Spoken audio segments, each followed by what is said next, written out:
Welcome back to the third and final video in the series for the best Smash set for every character in the game. Throughout this journey we have seen many incredible sets, and that is going to continue with this video, from Pac-Man all the way up to the final character Sora. If you've been enjoying the series, please like, comment, and subscribe, and let me know what you think of the video.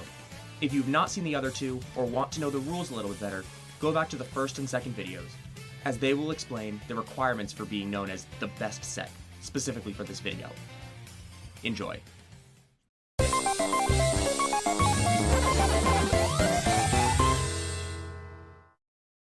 Pac-Man's biggest set win is T's win over Mars in the Grand Finals of Thunder Smash 3 in 2019, about a year after the game came out. This set was centralized around T's use of bonus fruit, but not just the bell.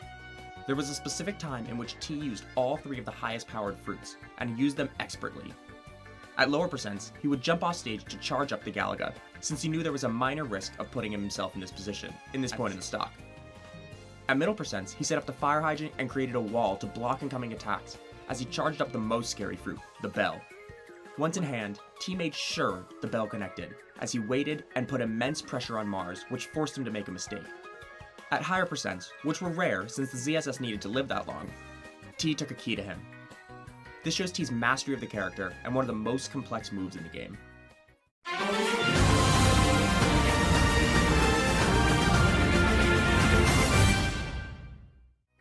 Robin's player Angel thrived in the online era due to his character's increased strength over the rest of the cast compared to the other characters, and this allowed him to get a win over MKLeo's Byleth and Wolf in a Game 5 set in Knifey Wars 11 in the Losers Finals. He showed a new style of Robin in the game, who surprisingly relied on vertical combos using his Levin Sword, and catching landings with his side B to set up into more combos, up airs, and up smashes. His use of the Levin Sword, and the Bronze Sword too, showed the nuances of this character. This set, despite being online, with a pretty underrepresented character, showed off an insane ending to the set where MKLeo's shield broke due to an Arc Thunder and Levin Sword's forward smash to take the game, showing that this niche character can really be cool in the right hands, such as Angel.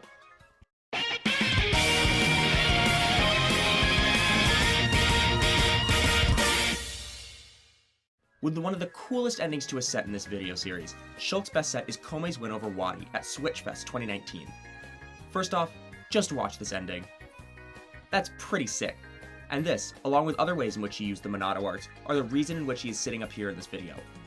He took so many early stocks with Smash art, comboed and did tons of damage with speed and buster art at lower percents, saved himself so many times with shield art, and, well, you saw what he did with jump art.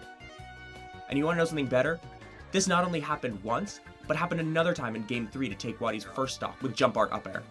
No, but in all seriousness, Komei's Shulk always not only knew when to use which art, but, and this is the harder part, how to use them to their fullest extent, and even harder, when to remove them. He almost never lost a stock from Wadi exploiting the weakness of which art, since he would always know when to swap it out and turn the offensive into the defensive.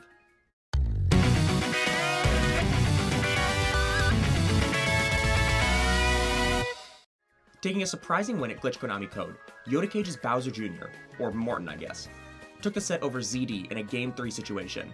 He played a true mix-up character in this situation, as he would play slowly, using a lot of Mecha Koopa, and then quickly convert into wheeling down the stage with his side B Clown Cart, to throw ZD off and get a lot of hits in, especially due to the accounted Fox Fastfaller characteristic.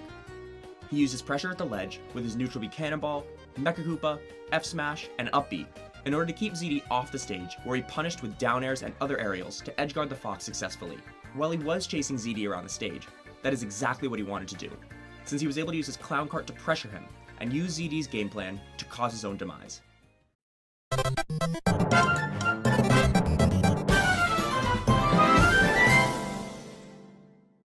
For an extremely uncommon character, Raito put in the work in his set win over to Buzz at EVO in the winner's quarters, where he used traps, something not discussed so much in this video series so far. Since Duck Hunt has 3 excellent moves for cornering his opponent, the Clay Pigeon, the Can, and the Gunman, Raito was able to take advantage of Olimar's subpar movement and wall him out, forcing him into the traps that he set up. Other than the amazing gameplay itself, one of the coolest parts of this set is all the times in which Raito combos a move into the can and back into another move, especially a kill. This shows his knowledge of all situations with the character, and can really be used as a template for figuring out how to play this obscure character.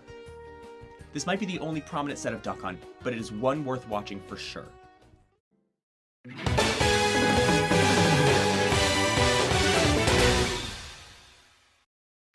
One of the most recent sets on this list comes from Asimo's Ryu win over Light at the Gimvitational in the group stage.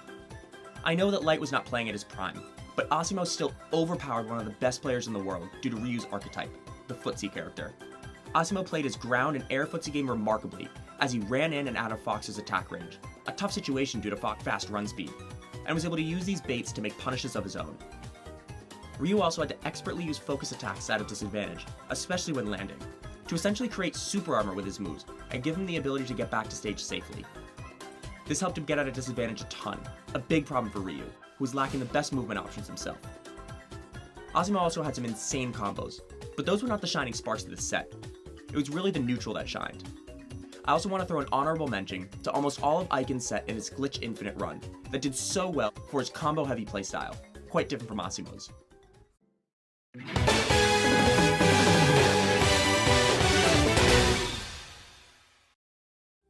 Now if you were looking for a more combo-oriented version of Ryu, look no further than the best Ken set, Vendetta's win over Light's Fox in Glitch Infinite.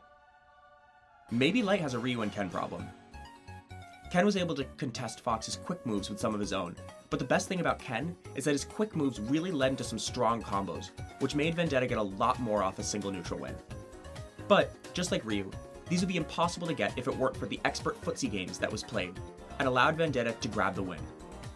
This was all topped off by Vendetta's Game 4 comeback, which allowed him to steal the game against, again, one of the best players in the world right now.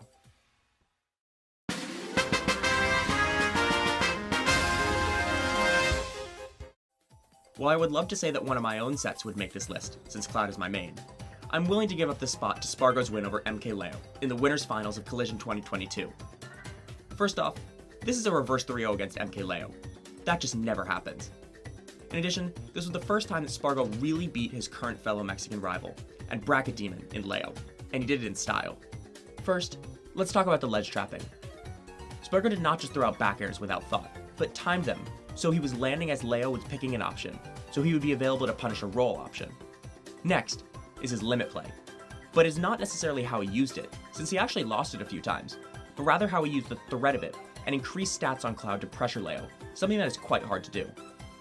And then, the recovery. Oh, it's so good. He used all of his stalling tools, the cross slash, the blade beam, and the up B, and put them into effect to take the game. This is such an impressive reverse 3-0, it is always going to have a place in my heart as the best Cloud set.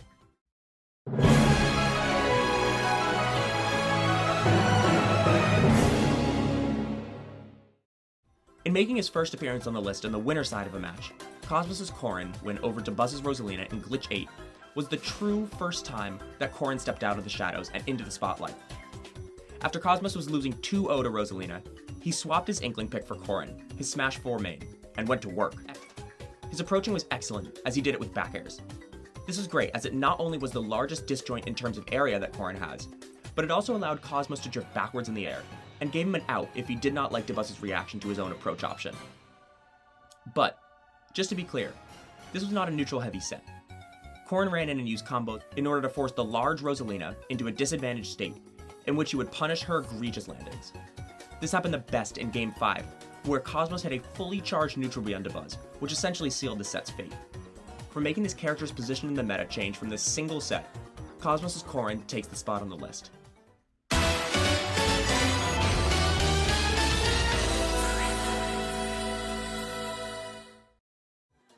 The best Bayonetta set in the competitive history of Smash Ultimate is Bloom Forever's win over Tomberry's Snake in the Smash World Tour European qualifiers. This set really allowed Bayo to look like her old Smash 4 form, but with an ultimate twist. Bloom Forever showed off her insane combos in this game, but more importantly, her insane movement, as she was able to get around so many of the grenades that Snake threw out, and his other projectiles with all of her movement options. Bayo just used her combo starters well, but did not get into the habit that most Bayos fall into, where they only fish for the combo starters. Bloom Forever certainly wanted combos, but was alright with sitting back and allowing Snake to create the openings himself, as opposed to forcing Bayonetta into a losing situation.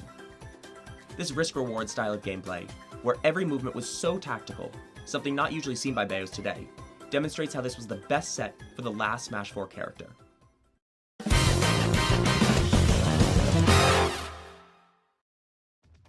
In one of the top transitions of a character out of the meta, Inkling comes up next on the list.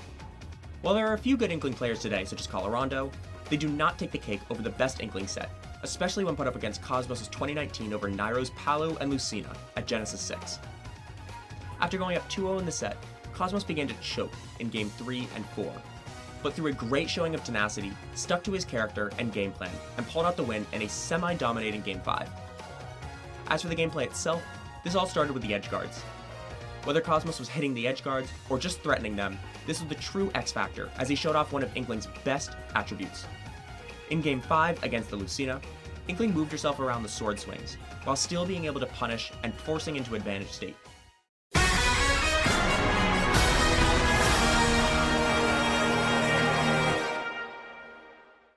Ridley was able to get one of the best upsets in the entirety of Smash, with Mezcal's win over Gluttony in Wanted in February of 2022. Even though Ridley is massive, which should seemingly be amazing for Wario's combo game, he gets his win mainly with his survivability. This actually allows Mezcal to stay alive much longer and just get more damage on Gluto, which helps him get some more kills. He goes and challenges Wario in the neutral and really outplays him there. He does not get a ton of combos, but more plays into a good neutral, which allows him to not only give himself an advantage, but control the game from Gluto. He does this well with his offstage game, as Ridley's always coming back, and uses this motto in the game, as he does not get red despite his large character, low weight, and predictable recovery. His best move is his up smash, for sure, as once Gluto either gets caught on a platform, tries to approach, or is landing, Mezcal sits in the shield and then fires the huge up smash to catch Wario in the air and take the set.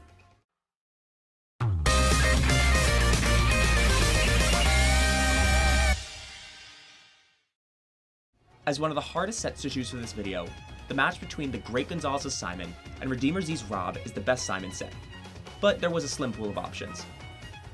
This does not take away from the great games in the set, however. Let's be real, this set had a lot of camping and projectile play, but that's just how Simon plays, and it clearly worked as the Simon wins the set 3-0. Simon's ledge trapping with Holy Fire into F Smash was impeccable, and not only caught Rob on the ledge, but also forced him to choose an option quickly so the fire did not hit him, which made him lose invincibility and killed him pretty early. This also made it tricky for Rob, as in the addition of the fire, there was a slew of crosses to cover the horizontal option and axes to cover the vertical option, which basically made the ledge the worst place to be in the set, and it played off well for Simon. The saying that Rob is big was used to Simon's advantage in the set to take it convincingly.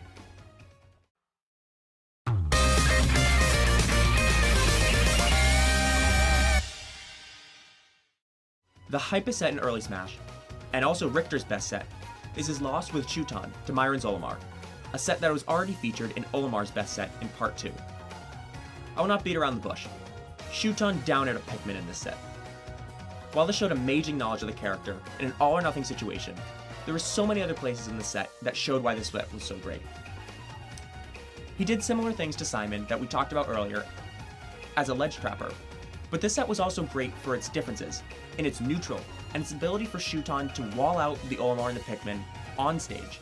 Despite Richter's fair and bare being slim, they are certainly long range, and this is where he played his excellent game. Shuton played with the range, but also put himself in a great position vertically to ensure that the move hit. The combination of playing to his advantages and disadvantages made this just such a great set.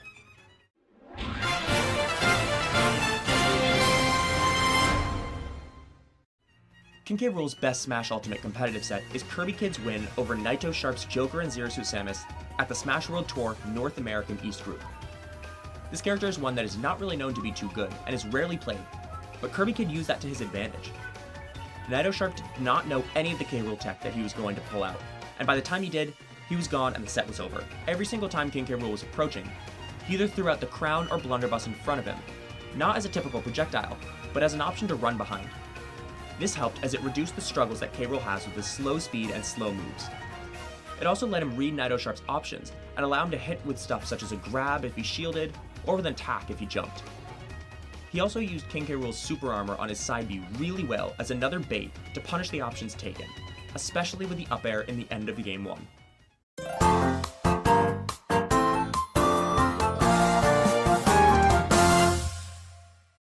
The Animal Crossing player Kept is coming in clutch again as he takes his Isabelle to get her best set. This again, sadly is not a winning effort for Kep against T's Link, but it is an excellent display of Isabelle as a character. He uses a strange move of Isabelle, which is her Nair, as his most oppressive tool. These two characters just followed each other around the stage non-stop, and it felt as though they were just chasing each other. Kep played really well in the neutral, just as he did with Villager, and was able to keep Link out of Isabelle's space with slingshot forward airs and back airs. The ending of Game 2 really shows, however, the offensive capability that Isabelle has in her back pocket. While it is not usually displayed, it was clearly displayed here. The spacing throughout the set was great, and even though he did not grab the win, Kep showed how well Isabelle could be in the competitive meta.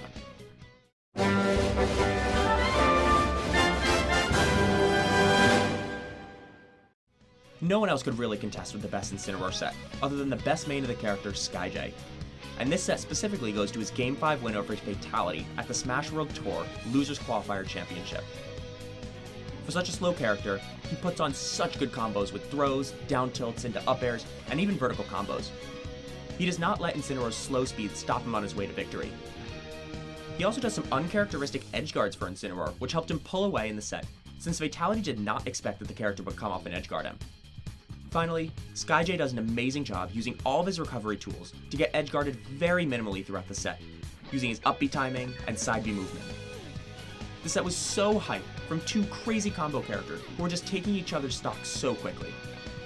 This set is the best from an underplayed character, and shows the dedication of SkyJ not only to play, but win with Incineroar.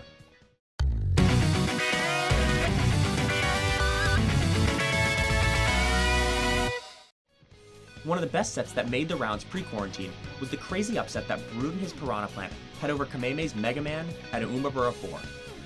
This was the set that put Plant on the map for a short period of time, due to his role as a ledge trapper. Brood single-handedly defined Plant in this set, and one of his best parts of the game was Plant's ledge trapping. This was done with a combination of his side B, Poison Cloud, and his neutral B, Patootie, which now is seen as an amazing move. He used this unconventional character really well and put the moves on a real top player. Despite no players playing Plant since Brood, this set would still stand above the rest. The strange character pick is one of the most exciting sets, but please ignore the final SD which ended the set, as while it was the way Brood won, he would have won anyways without it happening.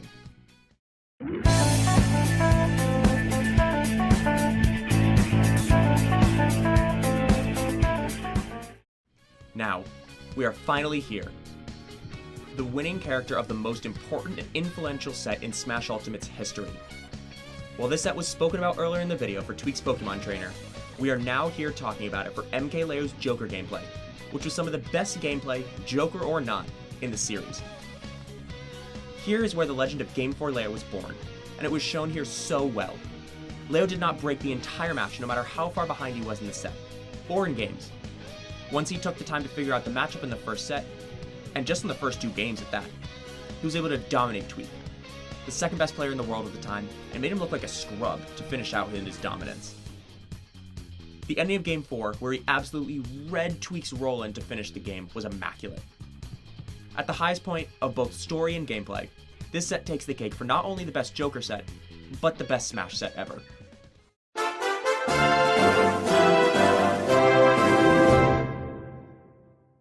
We are following up the best set in Smash with one of my personal recommendations for the third video, which is Akakikusu's win in Kagaribi 3 Loser Semis over Zackray. This is the culmination of a player getting and utilizing Hero's cheese to his advantage. Hero does get a lot of luck in the set, but he also is able to use it well and take the craziness to take stocks in such an exciting set. The first of these exciting moments is the crit up smash in Game 2 to kill Wario at 30%. The ability to get the read on his no-tech with the tiny hitbox of the up smash was insane, and he was heavily rewarded with a critical hit. Next is going to be, on the more skill side, the incredible use of up B at disadvantage off the stage, which allowed him to use it as a stalling option, an out of shield option, and even a reversal option to bring back the neutral. Finally, we have to talk about the Hatchet Man to finish the game. Like, who does that? It was insane. The hitbox shifting was immaculate, and this ending ensures that it was the best hero set and my personal favorite set in this video. Go watch it after this.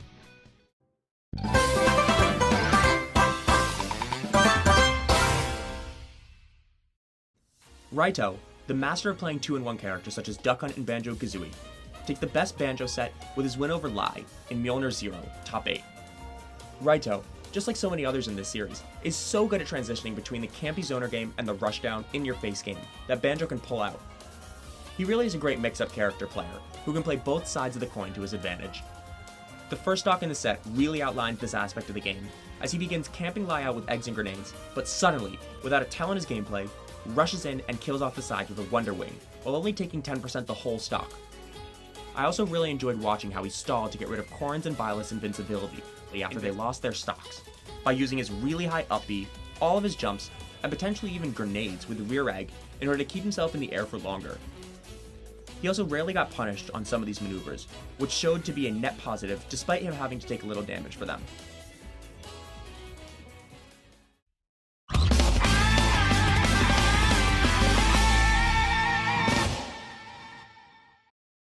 In the run back against Yanni's Steve in the Gimvitational, Riddles' Terry turned the set count around and won an amazing 3-2 game count to secure a spot in Winners Finals.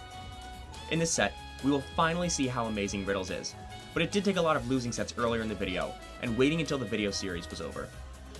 While it is not the most hype part of the game, I want to talk about Riddles' recovery options with Terry. This is the most crazy part of the set, and is so underrated with a combination of him using his charged inputs, leg invincibility, and magnet hands at stressful angles to, in all sets that he played, rarely SD, even though it really looks like he might. At low percents, he forced Yanni to drop shields so many times with jab-jab power dunk combos, and even at higher percents he was able to use his go meter effectively to take stocks. He also used Steve's blocks against him in order to combo him and really make it seem like a true fighting game. While Terry's time in this video is over, Riddles will certainly be back.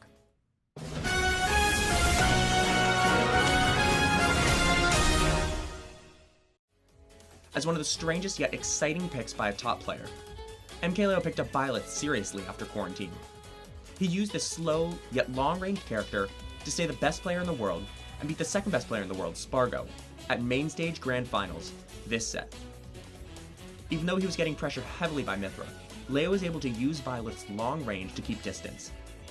Now let's take a look at the set ending, since it was a crazy comeback in which Leo is known so well for. It begins with a simple neutral win based off a Spargo mistake by throwing out side B. He then brings Mythra to the ledge and plays an excellent ledge trapping game to steal Spargo's jump, and ended with an amazing spike, the strongest in the game, which allowed him to finalize a crazy set ending. But nothing out of the question for the best player in the world, and the best Violet player in the best set, with MKLeo.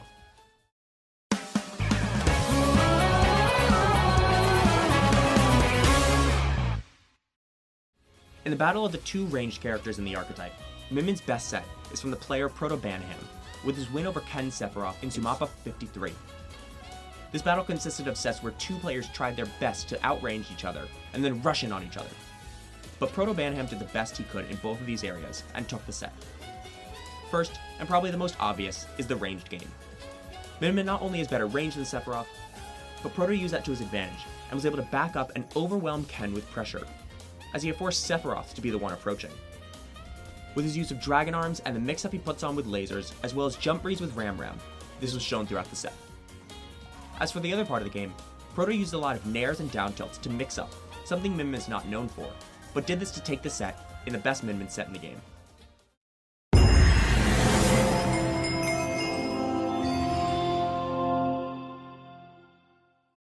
One of the most recent and exciting sets from the past month is Akola's first US Major and his first US Major win at the Gimvitational in the Grand Finals over Light. Specifically, his ability to stop Light from approaching with his block placements, while his basic Steve tech at this point, was the best thing in this set, and it was so good because Akola put a twist on it. Every time that Light approached, Akola would find a way to punish his approach options, whether it was with an up smash, a surprise minecart, or any other reads that just made Akola seem too powerful in this set. This was something that Steves do not do as often as they should, but was the single reason why Akola took the set, and it was shocking about how much Fox could do and none of it would work. He had such good mix-ups in other parts of the game as well. This was even in the recovery aspect, the ability to mine safely, and the ability to mix up defensive options, and even his block placement to throw off Light's game, and that is exactly how he took the win.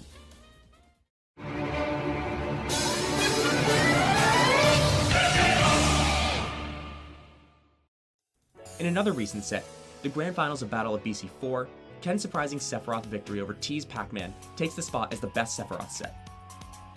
He really made good use of playing different styles of the game against both of T's characters, the Pac-Man and the Kazuya. Against Kazuya, he decided it would be simply best to outspace him and ensure that no matter what, he would not let this character get the grab or electric wind god fist that he wanted, and it worked. By using heavy amounts of back and forward airs to stay away, Ken did not have to compete with this character. As for the Pac-Man, Ken had a different style of approach, where he would approach himself and turn on the offensive playstyle. This worked and can be especially seen in his Game 4 comeback to keep the set alive. Both of these different playstyles helped Ken and Sephiroth win this Canadian major and take the best Sephiroth set.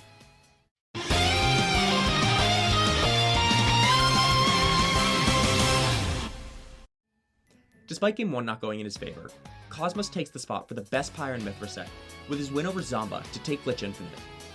This tournament, where I actually took a set over Dark Wizzy, yes, go look it up, showed amazing gameplay from the character, who was in contention for the best at the time. As for the gameplay, Cosmos heavily relied on Mithra and used her almost as a solo character for most of the stocks. He did the typical Mithra thing and comboed with her at lower percents, but was also able to take these combos and convert them into kills sometimes at higher percents. When he did bring out the Pyra, since she was not used very much, it was such a big shock that it took Zomba off guard as he just plowed through him, forcing an unusual character swap to Link from Zomba. Cosmos was able to put his head down to take both the reset and the true finals in order to take the tournament with his fluid gameplay between the two characters. Kazuya Mishima wins. In Riddle's second appearance on the list for the winning side, he takes the best Kazuya set with his win over Zomba at Pound 2022. Whether you love or hate this character, it cannot be denied the technical experience that Riddles has with him, as he was able to consistently combo from 0 to deaths, or just to rack up immense amount of damage. But his best attribute that helped him win was not his combo ability, but was rather his pressure in the advantage state, especially with tech chases. As a slow character, it is easy for the opposing player to outcamp Kazuya and wiggle their way out of his untrue combos, but Riddles did a great job of ensuring that this occurred very rarely. He was able to follow up with platform tech chases, pressure his opponent to the corner to start combos, and also pick the best move for every scenario, which showed his dedication to the character, the main aspect needed with Kazuya. In a major redemption arc from the first 2 videos in this series, Riddles gets 2 top 2 spots. It just took some time to get to his characters.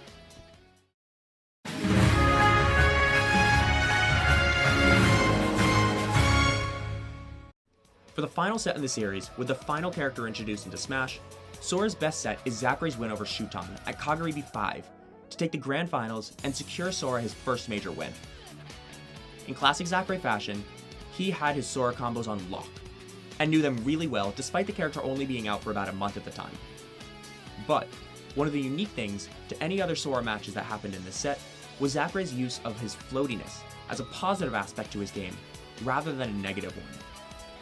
Zachary did not try and hide Sora's strange air movement, but embrace it, where he could continue combos, stall off stage forever to wait for a good opening to recover, or work his way around Olimar's Pikmin and Mithra's speed in order to secure the best opening he could. This really showed the proper use of Sora's unique ability and takes the spot for the best Sora set in the game. Thank you guys so much for watching all 3 videos in the series. I really hope you enjoyed them. This was the biggest task I've taken as a YouTuber so far, and I really think it paid off with all aspects of the videos. I hope you guys enjoy this because it was a really fun series to make and helped me not only learn a lot more about the competitive scene, especially in the niche areas, but also just about the games and characters as a whole. Please let me know what you thought, and make sure to subscribe and like this video, and please share it around. Thank you guys again for 3,000 subscribers, and let's keep growing this channel. But as always, let's go Islanders.